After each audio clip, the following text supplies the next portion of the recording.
Hello, hello, and welcome back for a little savage slaughter and raucous rampage out on the misty moors and wild warrens of Perfidious Manor as we prepare for another day in Darkest Dungeon. And it should be a day of days, because today is the day our team goes for the double trifecta and heads in to tackle the inchoate flesh. Not literally, of course, it's a massive shifting, pulsing gestalt of muscle, skin, and bone after all. I'm pretty sure tackling it would make about as big an impression on the inchoate flesh as being a rocket scientist has on Shania Twain. Which, by the way, Shania, I've got to respectfully disagree with you about the whole rocket science thing, because there's a hell of a lot of intricate physics involved in launching a rocket. And you need a pretty broad array of knowledge about a number of different disciplines to be a good rocket scientist, and that shit takes a lot of study. An impressive level of study, in fact, Shania. But, while we're on the subject of impressions, you know what didn't impress me much? That leopard print tank top and riding cloak ensemble you were sporting in that video.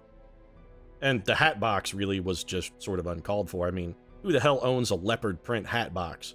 Also, what the hell were you doing with the leopard print hat box in the desert? And what the hell was inside the box? A leopard print hat? Why? Did you just get finished mugging a pimp? What the hell were you going to do with a leopard print hat? Because, if that's how you acquire your wardrobe, I'm not really sure we should care what impresses you or doesn't, Shania. In fact, I think maybe you have a slightly overinflated self-opinion for someone who clothes themselves by way of pimp robbery. Anyway, what the hell was I even talking about? The Shania Twain and her inappropriate lack of all for rocket science kind of got me all distracted there. Now I don't even remember what my original point was. You know what? The hell with it. What were we inchoate flesh. Yeah, let's go kill him. So we've got the inchoate flesh, we've got our team of rank 1 troopers, we're even going to get lucky and pick up a very, very nice focus ring here for our troubles, so I'm stoked about that. Let's get this ball rolling. We do want to make sure Gold Moon is fully upgraded now that she has returned from her wanderings in Pax Starkus. I have to assume that Verminard was slain and his red dragon likewise slain, so we're probably in an okay position. And I am going to go ahead and upgrade Gold Moon's weapons and armor, even though this is straight up a waste of cash, because we're firing Gold Moon after this mission is over. But I want to make sure that we have as strong a chance of success as we can get. We're going to do the same, of course, for the rest of the team. Now, Ron, Bruinor, and Katniss, none of these are going to be a waste of cash. These are all worthwhile investments right here. We're making strong, solid investments in the future of the girl on fire, which is probably not necessarily a fantastic idea, since if she's fucking on fire, buying her new clothing and weapons seems like it's probably just going to be sort of a waste. Let's hope that Cinna was able to get on scene and maybe treat those weapons and armor with some kind of, I don't know, anti-fire jelly before the flames fully engulf her victim. And yes, I meant to say victim. Anyway, more killing, less talking. We can make it happen. Is this a named party? It is not, which is unsurprising because it does have a man-at-arms in it. That being said, we've been having a lot of really good luck with this build-out, actually, with the leper, man-at-arms, healer, double kind of damage healer combo action working. We've been getting some strong work. So let's get into the Warrens. This is a medium-length mission. Taking down the inchoate flesh. Let's not skimp on the food. I think we'll go for, probably 20 food is enough. 2 full stacks is probably overkill. We are going to take plenty of shovels. We just want to make sure we don't have to run into any extra stress situations by digging through any rubble with our hands. Going to take plenty of torches. We're going to want to keep our light level high. High. Don't want to run into the shambler on the way to fight the inchoate flesh. That'd be real unfortunate. Rituals and summoning rites had begun to ebb, as each attempt invariably brought only failure. If your first attempt summoned this, I really have to wonder why you made a second, Mr. Ancestor. I mean, seriously, if this is the kind of thing that your first attempt summoned forth from the ether, maybe you should have been smart enough to go, you know what, I think I'm tampering with something with which I should not be tampering. Yeah, I mean, it's the very definition of hubris. Clearly, our ancestor probably going to be here, then, as the inchoate flesh, since that is the furthest room. Typically, you'll always find your bosses just as far as possible from the room that you start in, which this one could go a couple different ways, but this is literally the farthest point at 4 rooms. It's going to be further than any other possible location. Probably going to find our inchoate flesh there. We're also going to pick up a free torch, which is, I mean, it's a free torch. It's effectively like they saved us 75 gold, which we're not really worried about. We got more money than Robert Downey Jr., so we're not too worried about it. The scouting here is actually quite beneficial. So the inchoate flesh is going to be here. If we go around and up, assuming there's no hallway battle, we can't actually make it to the flesh with only having fought a single fight. That's pretty reasonable. So let's do that, and then if we want, once the flesh is dead, if we're still looking solid from like a stress and health standpoint, we can always just expand our search and maybe go tackle a little bit more of the dungeon. So let's get our light level back up, we'll head in here, kill whatever is waiting inside, and then go fight the flesh. Why does fight the flesh sound like a euphemism for masturbating? Not huge aggregate damage, but most importantly, we did get the group debuff there, and the debuff really is the, you know what, Bruenor? We can't do it. Can we do this in combat? We cannot. I really need to reorder Bruenor's skills. They're a little mixed up, and it's going to cause me to hit the wrong button, which I can't necessarily afford to do when we're fighting a boss like the inchoate flesh. He is actually surprisingly difficult. Ron Weasley laying the smack down. A little bit of Ron's pent-up aggression from his years at Hogwarts bleeding through. Goldmoon making a fantastic debut on this mission. Bruenor showing her how it's done, however. Double dodge, beautiful. And I gotta say, we gotta get some credit for Katniss Everdeen on that. Bruenor taking no damage with the double dodge, almost entirely the result, most likely, of Katniss's fantastic abilities. So we're gonna go Rampart, Defender, Retribution, and then Bolster.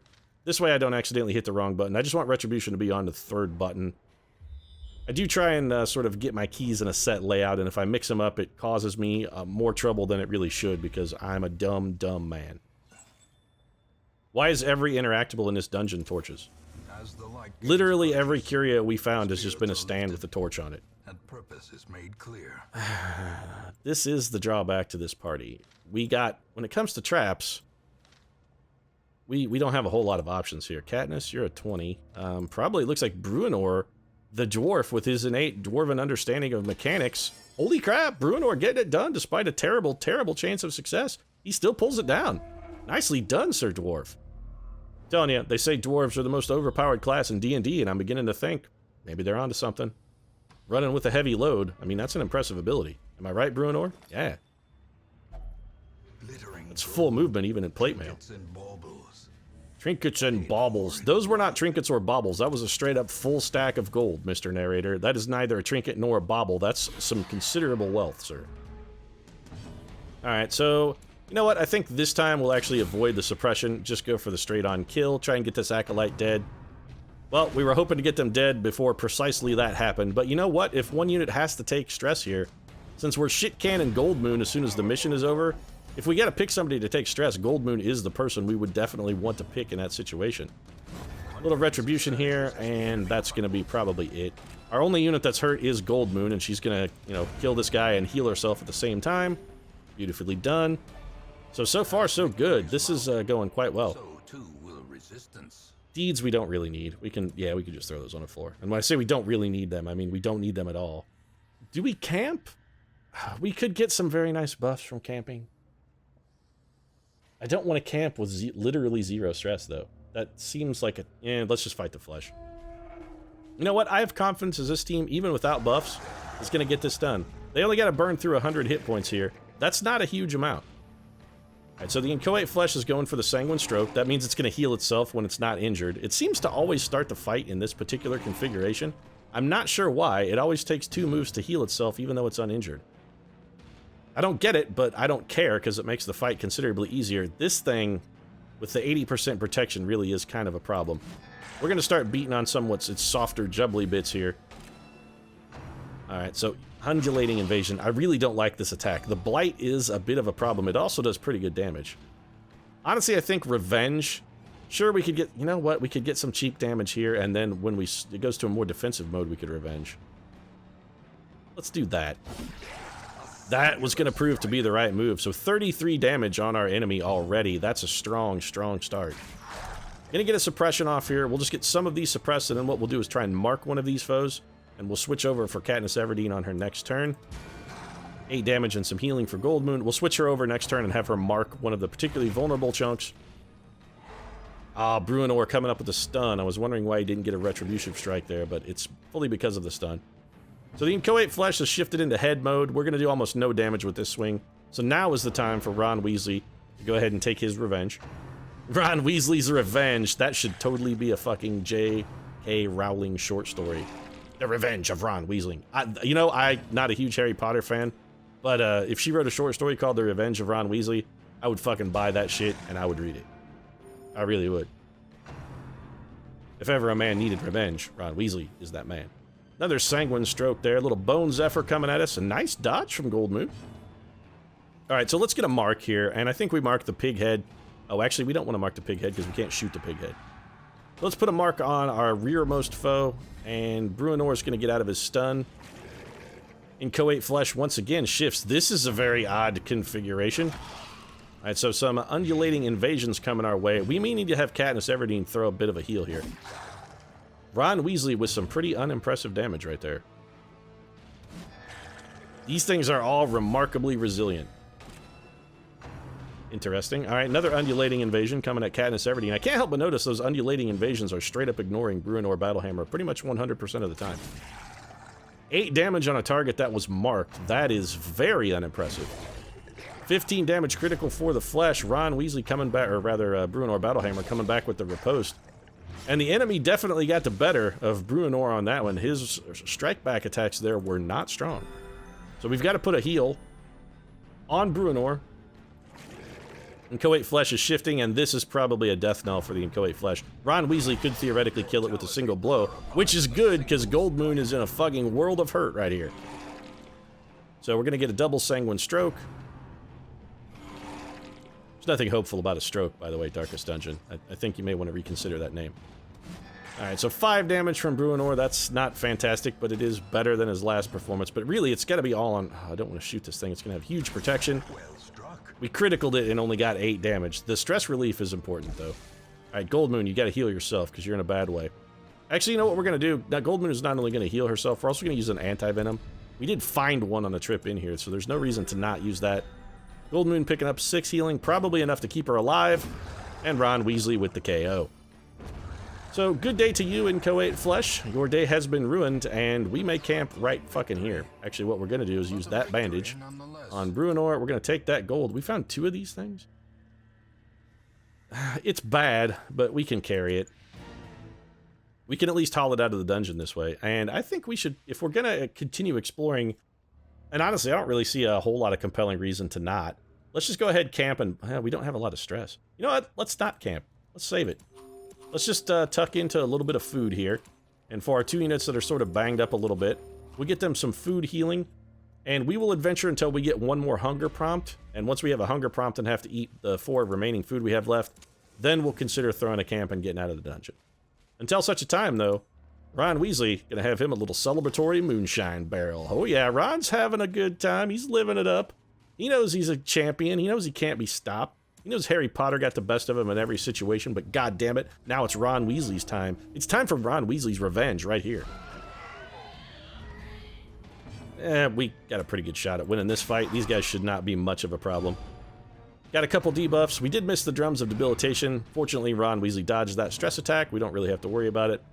Let's go with a little bonk on the head for our Carrion Eater friend. Bruenor picking up the crit, despite the fact that we just gave him a critical penalty, actually. Also got the riposte, so we're probably going to see some vomit coming Bruenor's way. No damage. Bruenor has a stomach cramp as a result, however. That's a little unfortunate, but not insurmountable. Let's go with the AoE heal. Got 3 troopers at least who are a little banged up. Get 6 aggregate. Probably the same we would have got from a single target heal. Bruenor showing some strong riposte action. Ron Weasley still out for revenge and still getting it done, honestly. There you go. Ron Weasley's tearing it up. Setting the world on fire, folks. It is, in fact, time for Ron Weasley. This is Ron's time. This is his moment. It's time for Ron to be the hero. 50 gold. So, yeah, Ron Weasley kind of getting exactly what you would expect Ron Weasley to get in that sort of situation, which is, as always, the short end of the stick. Alright, Bruenor, a little bonk bonk on the head for our Fusilier friend. That dodge was quite adroit. Nicely done, enemy. I hate to kind of say you're doing a good job, but that really was quite good. If we had gotten even 1 damage on Bruenor, Katniss could have taken a kill there.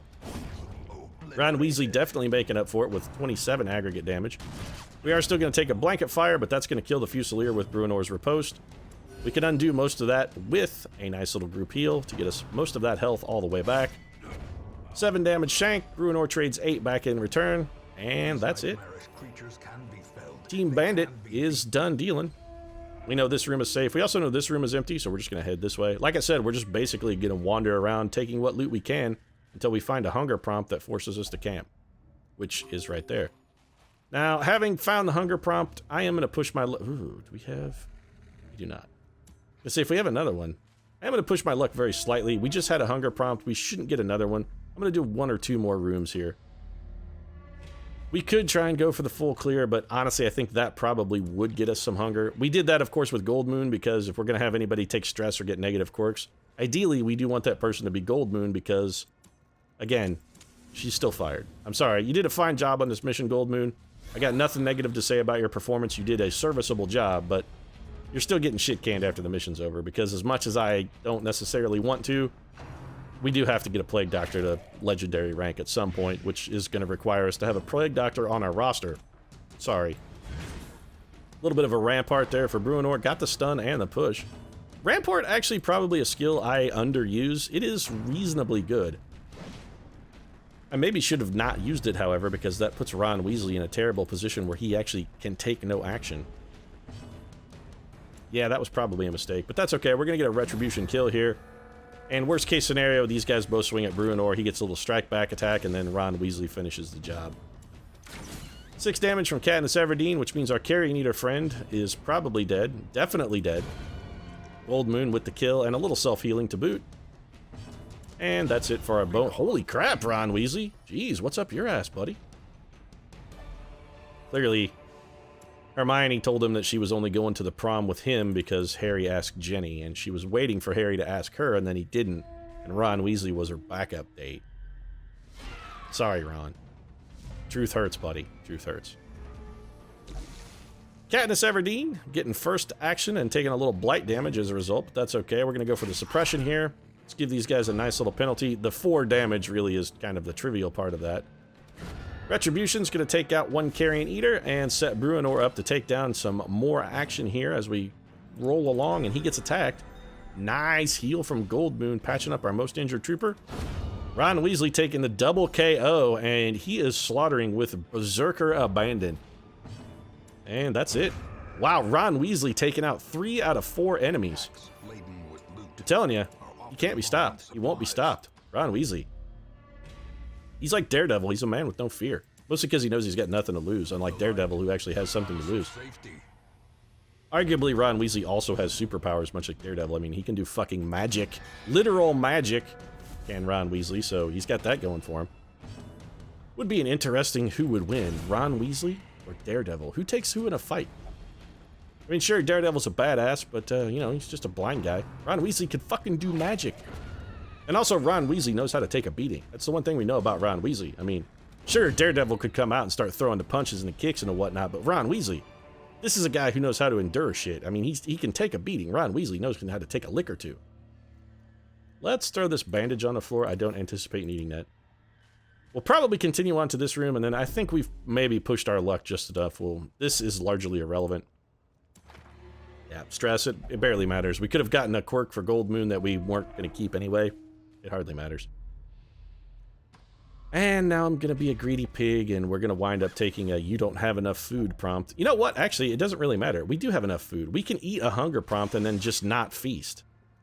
We can just not feast at the end. Our stress levels are easily in the range where we can get rid of the, like, 22 stress that we care about. Again, as much stress as Gold Moon has, it doesn't matter. She could be completely stressed. She could have a heart attack and drop dead right now. And except for these last 2 fights, it really wouldn't inconvenience us that much. Really wouldn't even inconvenience us that much during the 2 fights. Hey, check out these occult scrawlings, even though I know they can't have treasure. Positive quirk.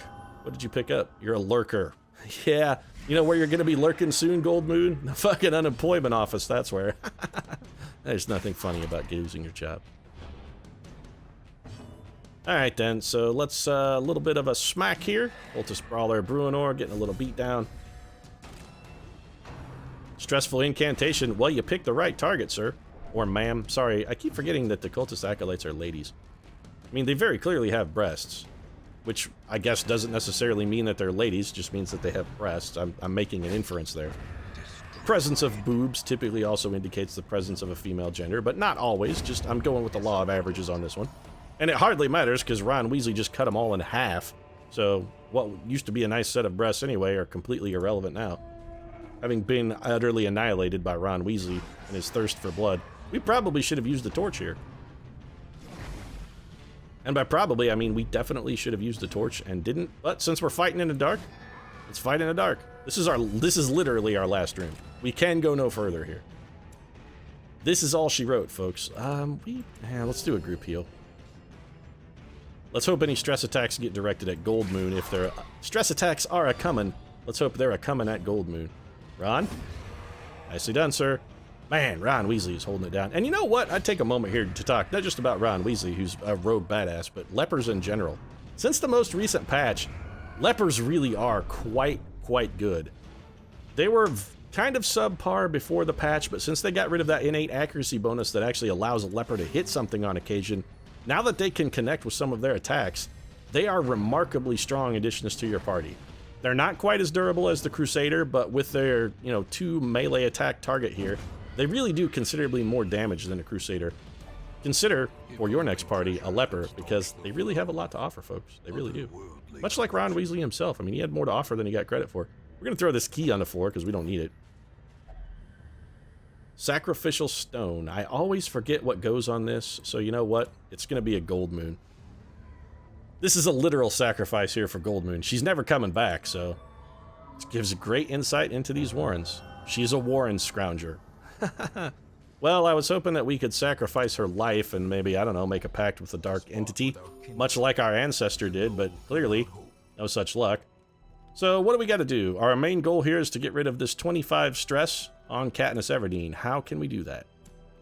What do you got? You could quarantine. It has a chance.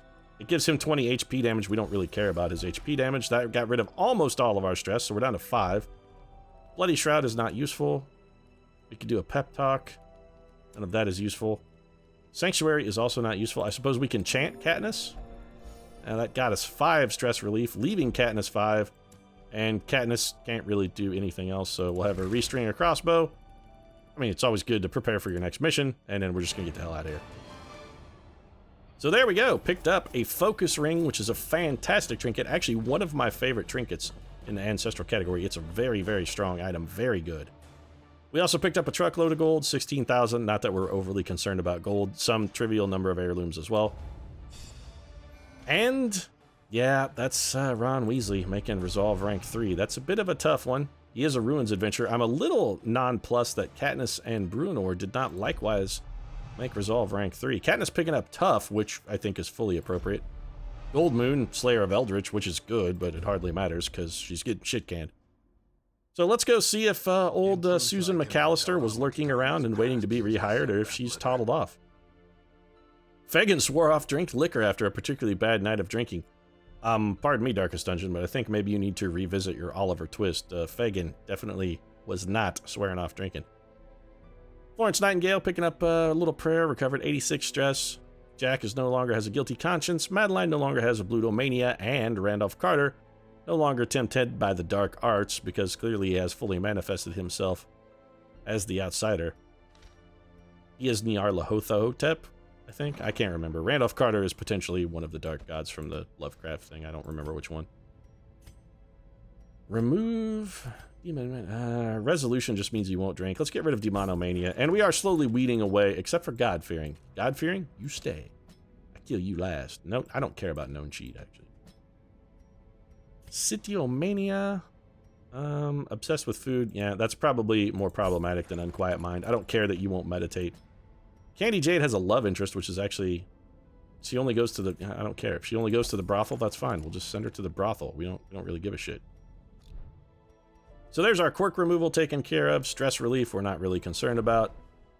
Susan McAllister is nowhere to be found, so we're going to have to hold off on rehiring Susan, which means Gold Moon gets a little bit of a reprieve here.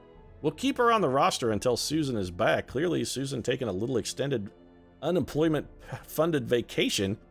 But, I can't falter that. I can't falter that. If you know you're going to get laid off, you should at least plan to use the time wisely. And clearly, Susan McAllister, despite being a worthless plague doctor, has made at least one good decision.